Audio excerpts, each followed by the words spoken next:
Okay, Omaima, let's take a look at this set of essays. It's the one about rainfall. Here's what you said. The line graph illustrates the amount of rainfall in 3 different areas of Great Britain in the year 2018.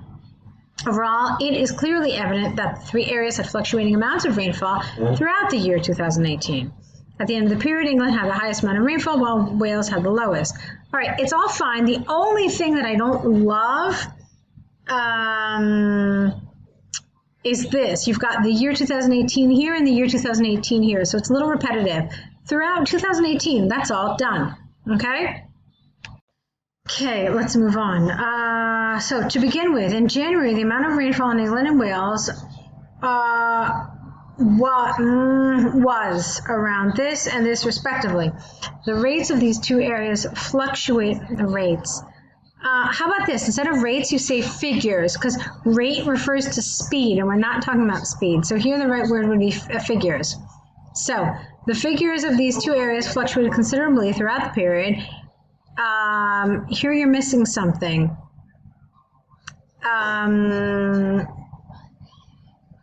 You could have had a semicolon. That would have been good. In July, they were almost similar. No, they were similar, because it's not almost similar. You could say almost identical, but similar means almost identical. Well, it can mean almost identical, so that would be a better choice here. So in July, they were similar, or they were almost identical at approximately 125 ml. From there onwards, Wales had a sharp decrease, reaching below 50,000 ml. In August, remaining steady between August and October at around 40. Then it became similar to that of England again in November at just above 100,000, then declined. Oh, there's too much information. I've lost you. Look at this. It's a sentence that starts here. It ends here. Okay, so it's a sentence that's 4 lines long with tons of details. Okay, so it's too much. You have to break it up somewhere, okay? Okay, now moving to the next paragraph. You can't start it with on the other hand, because in order to start a paragraph with on the other hand, you must have started the other paragraph with on the one hand. These 2 expressions go together, so you can't just select to use one of them. What you could have said instead here is in contrast, okay? Or you could have said as for Scotland, and then said it had 3 spikes. Even though this is not a traditionally IELTS word, we usually talk about peaks, okay? So you could have said, in contrast, Scotland had 3 peaks of rainfall in February, March, and April at around 25,000, 140,000, and 40,000. Really? Is 25,000 a peak then? That doesn't make sense. Fluctuating ing here because it's an active verb between May and October, then declining ing rapidly to reach 50 ml, 50 or 50,000, I'm confused here now, in November, but ending ing the period at just above 100,000. Okay. Now, let me see if I understand this correctly. You've talked about Scotland in this paragraph. Okay. In this one, while you mentioned England, it really seemed to be far more about Wales. So you said that they fluctuated. Let me just read it aloud, okay? Where is any analysis of England? I mean, you talked about Wales and you compared it somewhat to England in a couple of different places. And then here you talked about Scotland. So there's really very little regarding England. Okay, so I found the image. I wanted to refer to it so we could talk about what some of the key points are. It's a chronological graph, and so it's showing you the course of the year. So there are a couple of things that I think are very important to mention. The first important thing is to mention what happens in January and what happens in December, okay? So you have 6 points there that need to be covered straight away. The other things that are really important are all of these highs and all of these lows. So if you're going to talk about Scotland, you would absolutely want to talk about January, but then you would want to talk about March and September and then December for a total of 4 here. And then I would also talk about this low here in February. Okay? So you need 5 pieces of data here for Scotland alone. For England, again, one here at the end, so that's 2. And then 3, you would want to talk about what happens here in May. And then you would talk about these other additional 2 peaks here. Okay, so we're talking about 1, 2, 3, 4, 5 pieces of data for England. All right. And then lastly, talking about Wales, it's pretty much the same thing. 1, 2, 3, 4, but then you would also want to talk about this plateau here. All right, so for each one of these, you have to, for each one of the 3 areas, you have to mention 5 different data points.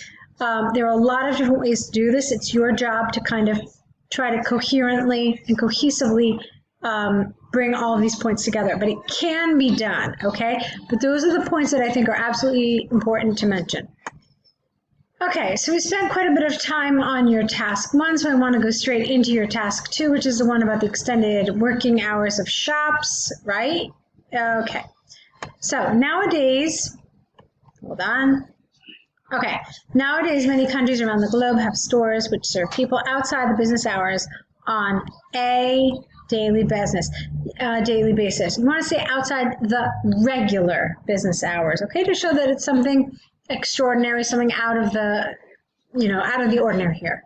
In my opinion, this is a positive development, and I fully support it because having this type of service helps in building customer satisfaction and benefits the workforce. All right, clear, perfect, fine. To begin with, an important benefit from shops opening extra hours on a daily basis is that people can get food and other essential items whenever they want. This makes people's life easier as many of them have overtime jobs. You can't say that they have an overtime job. What kind of job do you have? Oh, I have an overtime job. We don't say that. So instead what you could say is many of them have jobs that require them to work an irregular schedule, or many of them have jobs with an irregular schedule. Okay? Because the problem is not just overtime, but the problem is sometimes the fact that you work really strange hours, okay? For instance, the Wawa Food Market stores, which are a popular American chain of convenience CE stores, follow this trend. The fact that they opened both earlier and later than traditional supermarkets made them a blessing for busy professionals who often work for extended periods. Therefore, when stores open additional hours every day, 2 words, they can serve such people conveniently. All right, some nice cohesion there. Okay, fine. Furthermore, this development helps the workforce tremendously in the form of employment generation. When stores open on all weekdays and with additional hours, they need more staff. This creates greater employment opportunities for many people because more staff is needed in order to fulfill the extra hours. Studies have shown that outlets that are open throughout the day and night have a higher employment rate than outlets that serve customers during regular business hours only. Thus, by serving customers out of the normal business hours, even you can say at or on weekends, we can lessen to a great degree unemployment rates. This is why I fully support this development. To conclude, in my opinion, I believe that having shops which open, no S, outside the regular business hours is a positive trend that I fully support. You said that up here, I fully support. So use a different expression. Because the benefits it brings to both customers and the workforce are undeniable. All right, I like this. And do you know what I really liked about this? I like that you had some really beautiful examples of cohesion. I kind of read through it, but I mentally kind of made a note of them as I was reading, and there were a couple of places where you did this really, really, really well. You didn't overuse these kind of front position cohesive devices. You glued your sentences together and your ideas very nicely, so I liked it. There wasn't really a lot I corrected. It felt very well done in general. Let me see, what else?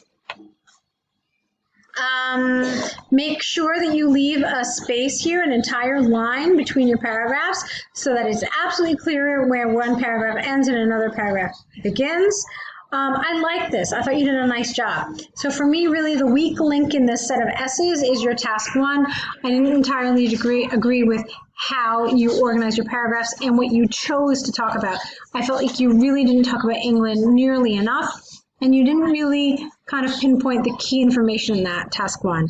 All right, so go ahead and correct both of these essays, return them back to us corrected, and send us another set. We'll be waiting for them. Good luck.